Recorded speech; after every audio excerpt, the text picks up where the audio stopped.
اس آیت کا نزول فرمایا قل للہ المشرق والمغرب، آپ کہہ دیجئے کہ مشرق اور مغرب، ایسٹ اینڈ ویسٹ، یہ سب اللہ کے ہیں۔ اصل ایسٹ نہیں ہے، اصل ویسٹ نہیں ہے، اصل نارتھ نہیں ہے، اصل ساؤتھ نہیں ہے، کسی ڈائریکشن کو کسی ڈائریکشن پر فضیلت حاصل نہیں ہے، کوئی مخصوص ڈائریکشن مقدس نہیں ہے، بلکہ تمام ڈائریکشنز برابر ہے۔ اصل تو اللہ کا حکم ہے۔ اللہ کا اب تک حکم تھا کہ بیت المقدس کی طرف رخ کر کے نماز پڑھو، تو ہم نماز اسی طرف رخ کر رہے تھے۔ اللہ کا اب حکم آ گیا کہ اب بھائی تم کعبے کی طرف رجوع کرو، کعبے کی طرف رخ کرو، تو پھر اب ہم اللہ کی طرف اللہ کے حکم کو مانتے ہوئے کعبے کی طرف رخ کرنے لگ گئے۔ تو اصل ڈائریکشن نہیں ہے۔ آپ کہہ دیجئے ان یہودیوں سے اور جو لوگ یہ اعتراض کر رہے ہیں کہ قبلہ کیوں چینج ہوا، آپ کہہ دیجئے کہ اصل اللہ کا حکم ہے۔ ہم کسی عمارت کو سجدہ نہیں کرتے، ہم کعبے کی عمارت کو سجدہ نہیں کرتے، اور ہم بیت المقدس کو جب مسلمان اس طرف رخ کرتے تھے تو اسے سجدہ نہیں کرتے تھے، بلکہ اللہ کے حکم کو فالو کرتے ہوئے اس طرف رخ کرتے تھے۔ تو بہرحال دوسرے پارے کی ابتدا تحویل قبلہ کے ہی ذکر سے ہوتی ہے۔ اس کے بعد ایک آیت ہے کما ارسلنا فیکم، دوسرے پارے میں کما ارسلنا فیکم رسولا منکم یتلو علیکم آیاتنا ویزکیکم ویعلمکم الکتاب والحکمہ ویعلمکم ما لم تکونوا تعلمون۔ اس آیت میں اللہ کے رسول صلی اللہ علیہ وسلم کی بعثت کے 4 بنیادی مقاصد بیان کیے گئے کہ آپ کو کیوں بھیجا گیا۔ سب سے پہلا مقصد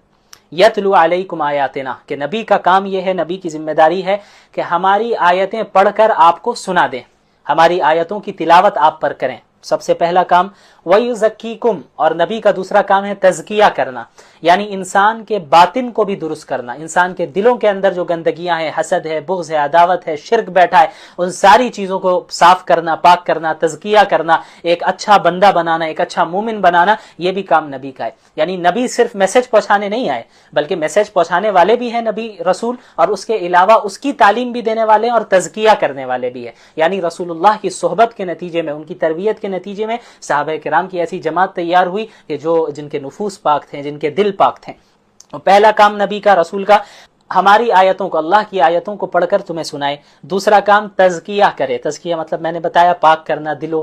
دل کو اور باطن کو، انسان کے باطن کو پاک و صاف کرنا گندگیوں سے، برائیوں سے۔ تیسرا کام وَيُعَلِّمُكُمُ الْكِتَابَ، اس نبی کا کام ہے کہ وہ کتاب کی تعلیم بھی دے۔ دیکھیں، کتاب کی تلاوت کرنا یہ ایک الگ کام ہے، پھر اس تلاوت، جس کتاب کی تلاوت کی گئی ہے اس کتاب کی تعلیم دینا، کہ بھئی اللہ نے اس آیت کو نازل کیا، آپ کو پڑھ کر سنا دیا گیا اس آیت کو، لیکن اس آیت کا مطلب کیا ہے، اللہ اس میں کیا کہنا چاہ رہا ہے، کیا اللہ نے ہمیں حکم دیا ہے، تو یہ کام بھی نبی کا ہے۔ تو اللہ کے رسول صلی اللہ علیہ وسلم اپنے الفاظ کے ذریعے ہی سمجھائیں گے کہ بھئی قرآن کی اس آیت کا کیا مطلب ہے۔ تو اللہ کے رسول کے الفاظ کو ہی کیا کہا جاتا ہے، حدیث کہا جاتا ہے۔ لہٰذا بعض ایسے لوگ بھی ہمارے یہاں ہیں جو منکرین حدیث ہیں، یعنی حدیث کا انکار کرتے ہیں، وہ کہتے ہیں کہ بھئی جو قرآن ہے بس ہم اسی کو فالو کریں گے، حدیث کو فالو نہیں کریں گے۔ تو ان کی یہ تردید ہے۔ اس آیت میں اللہ نے صاف فرمایا کہ نبی کا کام صرف آیتوں کا پہنچانا نہیں ہے، آیتوں کی تعلیم بھی نبی کا کام ہے، اور جب اللہ کے نبی آیتوں کو سمجھائیں گے تو اپنے ہی الفاظ میں سمجھائیں گے نا، اور جب اپنے الفاظ میں سمجھائیں گے تو اسی کو حدیث کہتے ہیں،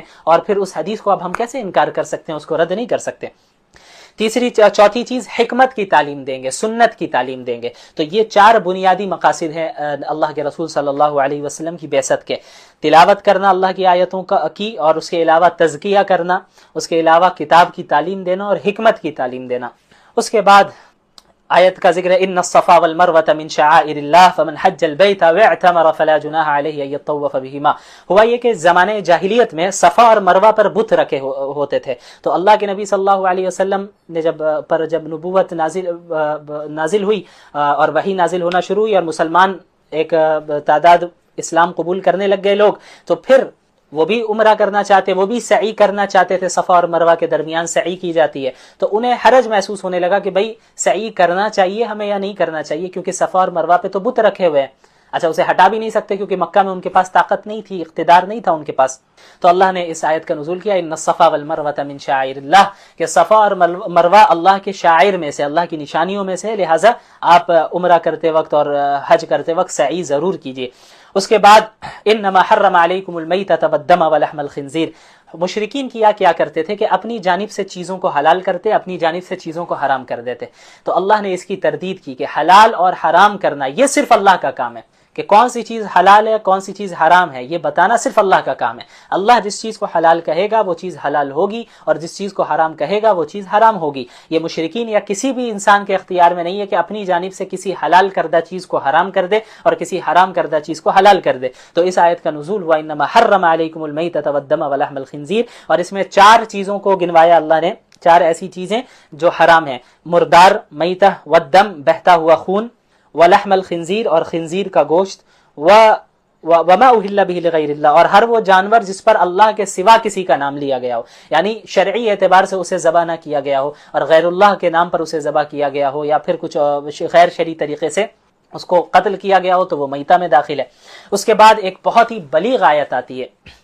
وَلَكُمْ فِي الْقِصَاصِ حَيَاةٌ يَا أُولِي الْأَلْبَابِ لَعَلَّكُمْ تَتَّقُونَ، کہ قصاص لینے میں اے عقل مندو تمہارے لیے زندگی ہے تاکہ تم متقی بن جاؤ۔ قصاص کا مطلب کیا ہوتا ہے؟ دیکھیں شریعت کا حکم ہے کہ ایک قاتل، اگر اسلامی حکومت قائم ہے تبھی یہ ہے، یہ اسلامی حکومت کا کام ہے، کوئی عام انسان اٹھ کر نہیں کر سکتا۔ وہ کیا ہے کہ ایک شخص نے کسی کا قتل کر دیا، تو اب یہ جو قاتل ہے وہ سزا کا مستحق ہے، تو اس کو سزا کیا دی جائے گی؟ شریعت نے بتایا کہ اس سے قصاص لیا جائے گا، یعنی اسے بھی قتل کیا جائے گا۔ اس نے انسانی جان کا احترام نہیں کیا اور قتل کیا اس نے ناحق، تو پھر اس شخص کو بھی یہ اسی سزا کا مستحق ہے کہ اس کو بھی قتل کیا جائے، تو اسے قصاص کہتے ہیں۔ پھر اس میں اور بھی یعنی مختلف پہلو ہیں کہ مقتول کے گھر والوں کو بھی اختیار دیا جاتا ہے، یا تو قاتل کو قتل کروا دے یا دیت لے لے، پیسے لے لے، اس تفصیل میں نہیں جانے والا۔ لیکن اللہ نے جو اس آیت میں کہا ہے کہ اے عقل مندو قصاص لینے میں، یعنی قاتل کو بھی قتل کی سزا دینے میں تمہارے لیے زندگی ہے، اے عقل مندو۔ اب آپ اندازہ لگائیں زندگی کیسے؟ بظاہر تو لگ رہا ہے کہ قاتل کو قتل کیا جا رہا ہے تو وہ تو مر جا رہا ہے، زندگی کیسے ہے؟ لیکن آپ غور کریں کہ جب اسلامی ملک کا یا کسی بھی ملک میں اس طرح کا سخت قانون ہوگا اور ایسی سخت سزا ہوگی کہ بھئی جو بھی کسی کو قتل ناحق کرے گا اس کو بھی قتل کی سزا دی جائے گی، اس سے قصاص لیا جائے گا، تو ایسی سخت سزا کو دیکھ کر وہ شخص جو قتل کرنے کا ارادہ رکھ رہا ہوگا وہ باز آ جائے گا۔ تو اس طرح وہ قتل کرنے سے جب رک جائے گا تو اسے بھی سزا نہیں ملے گی، اس کو بھی زندگی مل گئی، اور جسے وہ قتل کرنا چاہ رہا ہوگا تو سزا کے ڈر سے اسے قتل نہیں کرے گا، تو جو مرنے والا تھا اس کی بھی زندگی بچ جائے گی۔ تو اس طرح اللہ رب العالمین نے فرمایا کہ قصاص لینے میں تمہارے لیے زندگی ہے، کہ قاتل بھی محفوظ ہو جائے گا، مقتول بھی محفوظ ہو جائے گا، یعنی قاتل قاتل نہیں بنے گا، مقتول مقتول نہیں بنے گا، تو کیا ہوگا کہ پورے معاشرے میں، پوری سوسائٹی میں ایک امن و امان قائم ہو جائے گا۔ اس کے بعد وصیت کا حکم ہے کہ اسلام میں جب میراث کے احکامات نازل نہیں ہوئے تھے، یعنی یہ نہیں بتایا گیا تھا کہ کس کو وراثت میں کتنا حصہ ملنا ہے، اس سے پہلے یہ آیت نازل ہوئی کتب علیکم اذا حضر احدکم الموت ان ترک خیرا، کہ تم میں سے جب کسی کو موت آئے تو وہ جو ہے وصیت کر دیں اپنے والدین کے لیے اور قریبی رشتہ داروں کے لیے۔ تو پہلے کیا ہوتا تھا کہ جو مرتا تھا تو اس کی جو اولاد ہوتی تھی اور اس کے جو بیٹے ہوتے تھے خاص طور پہ، وہ ساری وراثت رکھ لیا کرتے تھے، تو مرنے والے کے ماں باپ کو بھی وراثت نہیں ملتی، بہنوں کو بھی وراثت نہیں ملتی، اور یہ ساری چیزیں تھی۔ تو حکم یہ دیا گیا تھا کہ بھئی مرنے سے پہلے وصیت کر دیا کرو، والدین کے لیے بھی کہ والدین کو اتنا مل جائے، دوسروں کو اتنا مل جائے، بہنوں کو اتنا مل جائے، رشتہ داروں کو اتنا مل جائے، تو یہ پہلے کا حکم تھا۔ اس کے بعد وراثت کا حکم نازل ہوا باقاعدہ، تو وراثت کی تقسیم جو ہے وہ شریعت نے طے کر دی کہ والدین کو اتنا ملنا ہے، بہنوں کو اتنا ملنا ہے، ماں باپ کو ظاہر اتنا ملنا ہے، اور بھی جو رشتہ دار ہیں اس طرح ساری تقسیم کر دی۔ تو اب ان لوگوں کے لیے وصیت کرنے کی ضرورت ہی نہیں ہے، یعنی جو وارث ہیں ان کے لیے تو وصیت نہیں کی جاتی ہے، البتہ کیونکہ وارثوں کے لیے پہلے سے کیا ہے کہ اللہ نے حصے طے کر دیے ہیں کہ کس کو کتنا ملنا ہے، تو وارثوں کے علاوہ، ورثاء کے علاوہ جو لوگ ہیں رشتہ داروں میں، ان کے لیے وصیت کرنے کی اب بھی اجازت ہے کہ موت سے پہلے وصیت کر جائے کہ میری مرنے کے بعد میرے مال سے اتنے پیسے فلاں جگہ پہ دے دیا جائے یا فلاں شخص کو دے دیا جائے، جو وارث نہیں ہوگا ظاہر ہے، لیکن وہ بھی شریعت نے یہ قید لگائی ہے کہ 1/3 جو بھی مال آپ چھوڑ کے جائیں گے 1/3 سے کم ہی میں آپ وصیت کر سکتے ہیں، اس کے اندر ہی کر سکتے ہیں۔ ایسا نہیں ہوگا کہ آپ کر دیں گے کہ پورے مال کو میرا آپ فلاں شخص کو دے دو جو وارث ہی نہیں ہے، تو یہ نہیں مانا جائے گا، کیونکہ جو وارثین ہیں ان کا بھی حق ہے، 1/3 حصے کے اندر آپ وہ کر سکتے ہیں وصیت۔ اس کے بعد روزے کی فرضیت کا حکم ہے، یا ایھا الذین آمنوا کتب علیکم الصیام کما کتب علی الذین من قبلکم لعلکم تتقون، اے ایمان والو تم پر روزے فرض کیے گئے ہیں ٹھیک اس طرح جس طرح تم سے پہلے کی قوموں پر فرض کیے گئے تھے، لعلکم تتقون تاکہ تم متقی بن جاؤ۔ روزہ ایک ایسا حکم ہے اور ایسی عبادت ہے جو اس امت کے لیے بھی فرض ہے، رمضان کے روزے، اور اس سے پہلے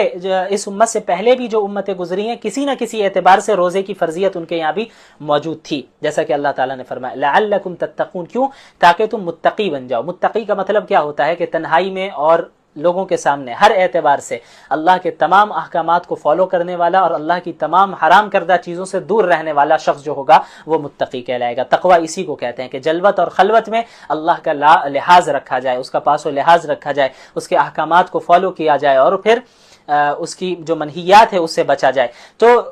تقویٰ کیسے پیدا ہوگا روزہ رکھنے سے؟ ظاہر ہے ہم اپنے نفس کو دباتے ہیں، کنٹرول کرتے ہیں۔ آپ کو پیاس لگ رہی ہوتی ہے رمضان میں، ہمیں بھوک لگ رہی ہوتی ہے، لیکن ہم انتظار کرتے ہیں کہ بھئی جب تک مغرب نہیں ہوگی تب تک ہم نہیں کھائیں گے، تب تک نہیں پئیں گے۔ تو آپ نفس کو کنٹرول کرنے کی پریکٹس کر رہے ہیں، اور جب انسان اپنے نفس کو کنٹرول کر لیتا ہے تو وہ بہت سی برائیوں سے بچ جاتا ہے، بہت سے گناہوں سے بچ جاتا ہے، اور خود بخود اس کے اندر تقویٰ آہستہ آہستہ آنے لگتا ہے۔ اس کے بعد رمضان کے مہینے کا ذکر ہے، شہر رمضان الذی انزل فیہ القرآن، کہ رمضان کا ہی وہ مہینہ ہے جس میں یہ قرآن کریم نازل ہوا، ھدی للناس، جو کہ تمام انسانیت کے لیے ہدایت نامہ ہے۔ تو قرآن کا رمضان سے بہت گہرا تعلق ہے، اسی مہینے میں اس کا نزول ہوا، لہٰذا اس مہینے میں کثرت کے ساتھ جو ہے ہم لوگوں کو قرآن کی تلاوت اور قرآن کو پڑھنے اور سمجھنے اور اس پر عمل کرنے کی فکر کرنی چاہیے۔ اور رمضان کی جو اتنی فضیلت آئی ہے احادیث میں کہ رمضان ایک اسپیشل مہینہ ہے، تو اس کی بہت بڑی وجہ یہی ہے کہ اس مہینے میں قرآن نازل ہوا، تو قرآن کی وجہ سے رمضان کو اتنی زیادہ فضیلت حاصل ہے۔ اس کے علاوہ ایک بہت اہم نقطہ میں چاہوں گا کہ آپ حضرات سن لیں۔ دیکھیں، شہر رمضان الذی انزل فیہ القرآن، یہ جو آیتیں چل رہی ہیں، آیت نمبر 185 بلکہ 183 سے ہی رمضان کا ذکر شروع ہو جاتا ہے۔ سورۃ البقرہ آیت نمبر 183 سے رمضان کا ذکر شروع ہو جاتا ہے، اور رمضان کے احکامات رہتے ہیں۔ پھر اس کے بعد رمضان میں قرآن کا نزول کا ذکر کیا جاتا ہے۔ آیت نمبر 185 جہاں کمپلیٹ ہوتی ہے، اس کے بعد پھر آیت نمبر جو 186 ہے وہ کیا ہے؟ اس میں رمضان کا ذکر نہیں ہے۔ کیا ہے؟ وَإِذَا سَأَلَكَ عِبَادِي عَنِّي فَإِنِّي قَرِيبٌ اجیب دعوت الداعی اذا دعان فلیستجیبوا لی ولیؤمنوا بی لعلہم یرشدون، کہ میرے بندے جب آپ سے میرے بارے میں پوچھیں تو آپ کہہ دیں کہ میں ان سے قریب ہوں، میں ہر پکارنے والے کی پکار کا جواب دیتا ہوں۔ سب سے پہلی چیز اس آیت پہ غور کیجئے کہ جب بھی کوئی پکارنے والا مجھے پکارتا ہے، یہ نہیں کہا جب بھی کوئی دیندار مجھے پکارتا ہے یا کوئی عالم مجھے پکارتا ہے، نہیں، کوئی بھی پکارنے والا، بڑے سے بڑا گنہگار شخص کیوں نہ ہو، اللہ کو پکار رہا ہے۔ اور اچھا، دعوتن کہا، دعوت الداعی، یعنی ایک پکار، ایک گناہ، جتنا بھی گنہگار بندہ ہو وہ اللہ کو ایک بار بھی پکارتا ہے تو اللہ کہہ رہے ہیں میں تم سے قریب ہوں، اللہ اس کا جواب دیتا ہے۔ فَلْيَسْتَجِيبُوا لِي وَلْيُؤْمِنُوا بِي لَعَلَّهُمْ يَرْشُدُونَ، تو میری بات مانتا رہے اور ایمان رکھے تاکہ وہ سیدھے راستے کی طرف جائے اور پھر وہ ہدایت پا سکے۔ تو یہ ایک اہم آیت ہے کہ جب بھی میرے بندے آپ سے میرے بارے میں پوچھے آپ بتا دیں میں اپنے بندوں سے قریب ہوں، جب بھی کوئی پکارنے والا ایک بار بھی پکارتا ہے تو میں اس کا جواب دیتا ہوں۔ تو اوپر سے رمضان کا ذکر چلا آ رہا ہے، پھر آیت نمبر 186 اچانک سے یہ وَإِذَا سَأَلَكَ عِبَادِي عَنِّي والی آیت آ جاتی ہے، پھر آیت نمبر 187 سے پھر رمضان کا ذکر شروع ہوتا ہے اور روزے کا ذکر شروع ہو جاتا ہے۔ تو شروع میں رمضان اور روزوں کا ذکر، لاسٹ میں بھی رمضان اور روزوں کا ذکر، بس بیچ میں ایک آیت یہ آتی ہے جس کا بظاہر روزے سے کوئی تعلق نظر نہیں آتا، اور وہ یہی ہے کہ جب میرے بندے مجھ سے پوچھے۔ تو مفسرین نے یہ نقطہ بیان کیا ہے کہ رمضان کے احکامات کا ذکر کرتے کرتے اچانک یہ ذکر کرنا کہ جب میرے بندے میرے بارے میں سوال کرے تو آپ کہیں میں ان سے قریب ہوں اور ان کی دعا کا جواب دیتا ہوں، یہ اس بات کی طرف اللہ نے اشارہ کیا کہ روزے کی حالت میں خصوصاً رمضان کے مہینے میں خصوصاً دعا کا بہت زیادہ اہتمام ہونا چاہیے، بہت زیادہ اہتمام ہونا چاہیے کہ یہ وہ مہینہ ہے اور اس مہینے کے یہ وہ لمحات ہیں جن میں اللہ رب العالمین کثرت سے دعاؤں کو قبول کرتے ہیں۔ بہت زیادہ اس بات کی پاسبلٹی ہوتی ہے کہ ہماری دعائیں اللہ رب العالمین قبول کرے گا، اور روزے دار کی دعا تو اللہ ریجیکٹ نہیں کرتا اگر ہم ایمان اور اعمال صالحہ کے ساتھ اور تمام چیزوں کا لحاظ رکھتے ہوئے ہم روزے رکھ رہے ہیں تو اللہ روزے دار کی دعاؤں کو ریجیکٹ نہیں کرتا۔ تو یہ ایک بہت بڑا نقطہ ہے۔ اس کے بعد اعتکاف کا ذکر ہے، وَأَنْتُمْ عَاكِفُونَ فِي الْمَسَاجِدِ، اعتکاف رمضان المبارک کے آخری عشرے میں اعتکاف کرنا یہ سنت مؤکدہ علی الکفایہ ہے۔ ایسی مسجد میں اعتکاف مرد کریں گے جہاں 5 وقت کی نماز باجماعت ہوتی ہے۔